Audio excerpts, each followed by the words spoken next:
పాకిస్తాన్ని ప్రేమిస్తూ ఉంటారు వీళ్ళందరూ. ఇక్కడ భారతదేశంలోకి వచ్చి మీరు పాకిస్తాన్ని ప్రేమిస్తుంటారు. మొన్న కొంతమంది నాయకులు డిబేట్లో మాట్లాడుతుంటే చూస్తున్నాను. మీరు పాకిస్తాన్ అంత ప్రేమిస్తే దయచేసి పాకిస్తాన్కి వెళ్ళిపోండి. ఇక్కడ ఎందుకు? పాకిస్తాన్ మీద మీకు అంత ప్రేమే ఉంటే ఇది మాట్లాడుతున్న పోనీ ఏదైనా వీళ్ళందరూ కూర్చొని కాంగ్రెస్ నాయకులు వీళ్ళందరూ, కొంతమంది ఎమ్మెల్సీలు కూడా ఉన్నట్టుగా అనిపించింది నాకు చూస్తుంటే. ముఖ్యంగా సౌత్ నుంచి ఉన్నారు కొంతమంది సీనియర్ కాంగ్రెస్ నాయకులేం. కాంగ్రెస్లోనే విభేదం ఉంది.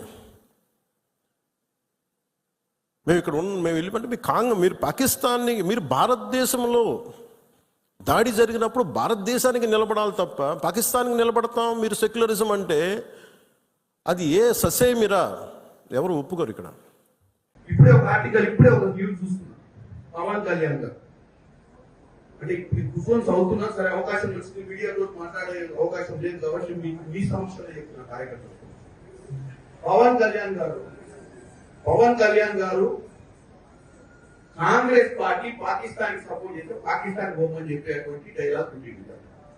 పవన్ కళ్యాణ్ గారిని ఒకరు చెప్పదలుచుకున్నారు. పవన్ కళ్యాణ్ గారు, మీరు డిప్యూటీ సరే మొట్టమొదటిసారిగా ఎమ్మెల్యే, మీకు మంచి అవకాశం వచ్చి డిప్యూటీ సీఎం అయ్యింది.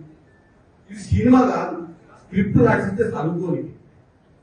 నువ్వు ఒక ఉప ముఖ్యమంత్రి అంటే ఒక స్థాయి ఇచ్చింది, స్థాయికి తగ్గట్టు మాట్లాడాలి. ఎవడో స్క్రిప్ట్ రాసిస్తే చదువుడు, లేకపోతే ప్రధానమంత్రిని నువ్వు కృషి చేయాలనుకుంటే ఇంకేదైనా ప్లాట్ఫామ్ మీద పోయి రాజకీయాలు బంద్ చేసి సినిమా తీసి నంగనారావు తీసినట్టే రెండు సినిమాలు తీసి ఆయన ప్రసన్నం చేస్తాడు.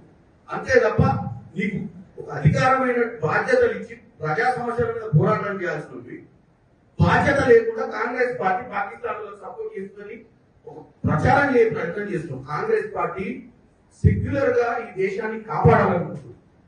పాకిస్తాన్ ఇక్కడ ఉన్నటువంటి కుల మతాలకు అతీతంగా కాంగ్రెస్ పార్టీ అందరినీ ఒక పట్టున బతికేయాలనుకుంటుంది. పవన్ కళ్యాణ్ గారు, మీ నాయకుడు ఎవరైతే ప్రసన్నం చేస్తున్నాడు నరేంద్ర మోడీ లెక్క కుల మతాల మధ్యన చిచ్చు పెట్టే ప్రయత్నం చేస్తలేదు. నీకు వాస్తవంగా నిలదీసే నరేంద్ర మోడీ ఎన్ని రోజులైంది? నలుగురు వచ్చి ముసుగులు కాల్చిపోతే నలుగురిని పట్టుకునే దమ్ము ధైర్యం లేక పిట్టగల్లా ఎప్పుడో తిరుగుతుంది. ఏం ఇంటెలిజెన్స్ నడుస్తుంది దేశంలో?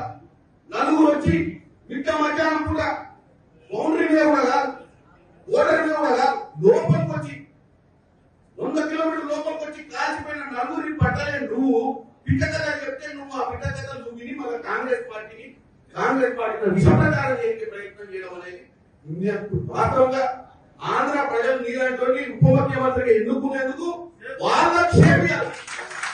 ఎందుకంటే నువ్వు ప్రజా సమస్యల మీద మాట్లాడాలి, పొలిటికల్ పార్టీని అటాక్ చేసి బేస్లెస్ గా మాట్లాడటం, ఎవరినో కృషి చేయడానికి ఈ దరిద్ర మాటలు మాట్లాడతారు. పవన్ కళ్యాణ్ గారికి చెప్తున్నా.